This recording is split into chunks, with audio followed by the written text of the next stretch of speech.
There are a bunch of melee weapons that are very good, and then there's the other ones who are just slightly terrible, and then just the downright ones that you literally use if you just want to kill yourself because there's literally no purpose to even using them. That's what we're going to be going over. Number 24. I'm only going to touch on this subject a little bit nicely because it is actually pretty decent, but there are a little bit of downsides to it, and that is the crowbar. Now, if you don't know, the crowbar's ability is basically if you find a crate or a box or whatever you want to call it, and you were to basically just smash it with your crowbar once, you would get a random utility, which in hindsight is sounding pretty good.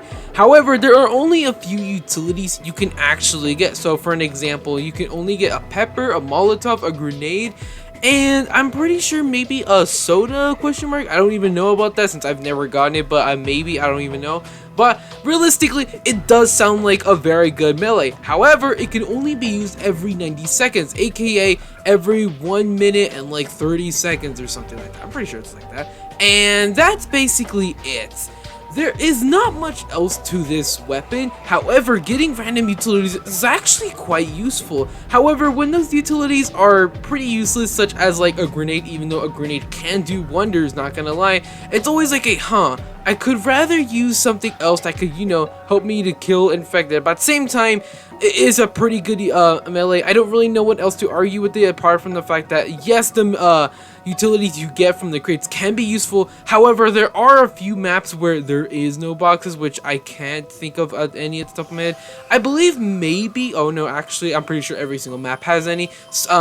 Subtract that statement, but I'm pretty sure most of the time you wouldn't really go for this. You would more or less go for the machete and other stuff. It's just the fact that there is a little bit more better uses to your melee weapon apart from this crowbar. Even though it can give you really useful utilities, it's just not something that you can actually basically rely on 24/7. Even though the utilities you do get are pretty good, it's just the fact that there are a little bit better options. Number 16. Okay, now that we finished with the crowbar, we're gonna be talking about the bad shit. And this is number 4, is the snow shovel. Now, for the snow shovel, it does have an ability. So first of all, for the snow shovel, it has approximately, let me check right here, 70 damage per swing attack, which is, pretty standard, so it's not too bad. However, its basic ability is called snowball. So basically, for whatever reason, you pick out a snowball from the ground and you throw it at an enemy using the snow shovel, or you toss it or whatever, or you catapult it, as you could say. But however, this snowball is actually kind of hard to actually hit infected, since number 1, they're going to be jumping all over the place and going side to side, so it's kind of hard to actually aim really.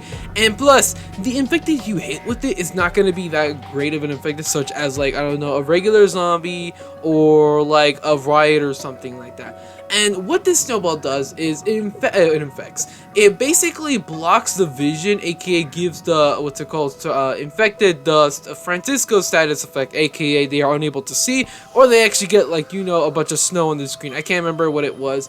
And that's about it. It doesn't really do too much. And you may be thinking of why it's on number 4, and that's just the fact that literally it's pretty difficult to actually even aim with this snow shovel its snowball thing, because number 1, infected can just dodge it easily, and number 2 is the fact that even if the infected is even hit by the snowball effect and they can't see much, they can still see the survivors, I'm pretty sure, outlines at the top of my head, if I can remember that correctly, or if they can't, they are at least close enough to where they're like, alright, let me just go head on over here where I saw them last time, and once they're close enough, they can just barely see the survivor and basically just give chase. Realistically, the ability is okay. It's just the fact that it can be countered in a number of ways, and it's just something that's not something that you should rely on. Number 9.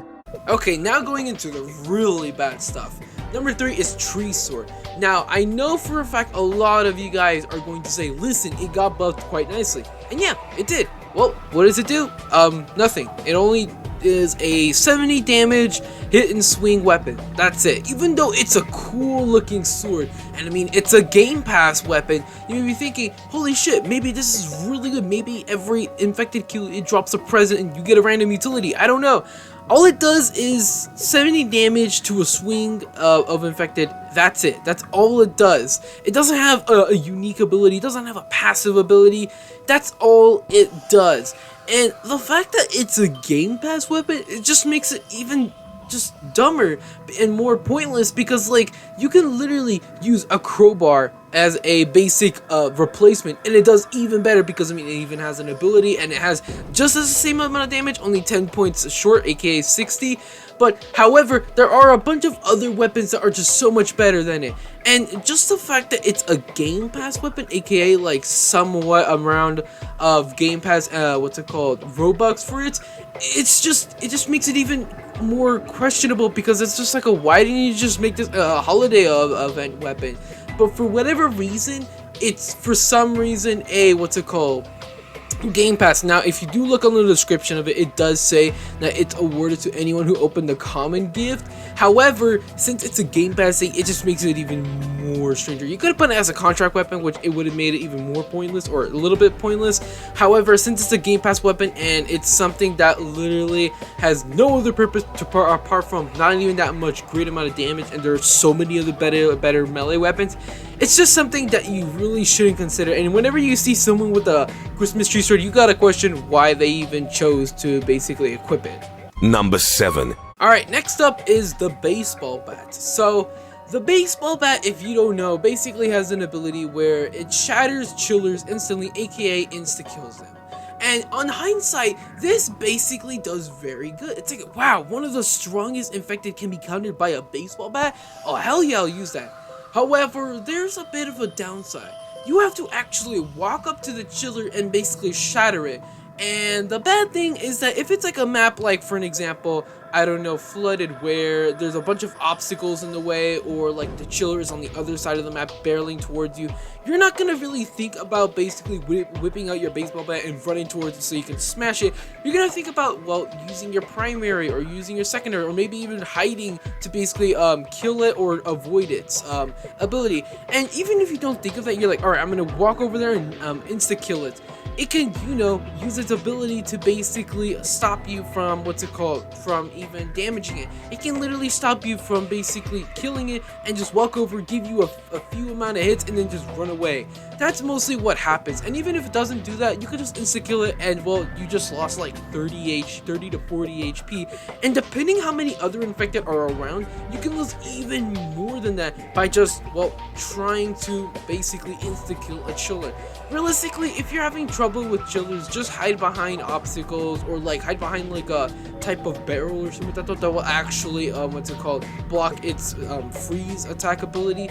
And if you're still having a little bit of problems, go for the flamethrower, because it actually does counter very nicely, since it does have a lot more of a burn bonus damage against chillers. That's just something to consider. But realistically, if you're ever thinking about using the baseball bat, just use it as like a hide behind something and then just whip out the baseball bat and basically smash it across the head when it comes a little bit closer. Or maybe when it's using its freeze attack, you can just basically walk over it without any threat and just whip it around the head. Number 1. Check this out.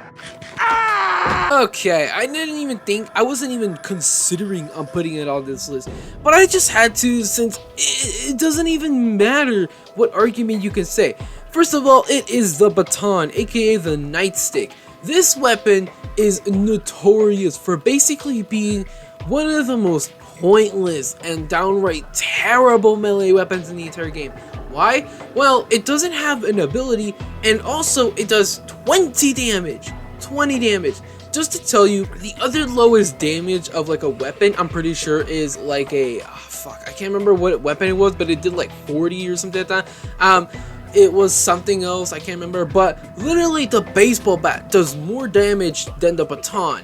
And the baton, aka the nightstick, only does 20 damage, has a fast rate of speed of fire rate, or whatever you want to call it, and that's about it. This weapon is just bad on every single terms or basic logical thinking situations you could ever think of. Sure, the Riot has it in his hand, and it actually does like fucking hell, like 20 damage or something like that. I can't remember how much damage that baton did, but it does a lot of damage for the Riots.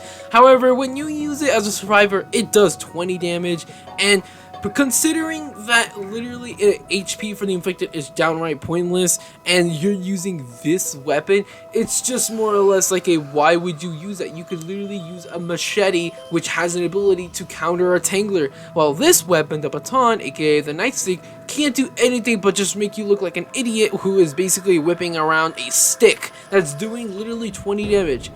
I don't know if this weapon is ever going to get buffed, even though I have heard how it's going to get buffed and it's going to receive ability, which, what kind of ability would it receive?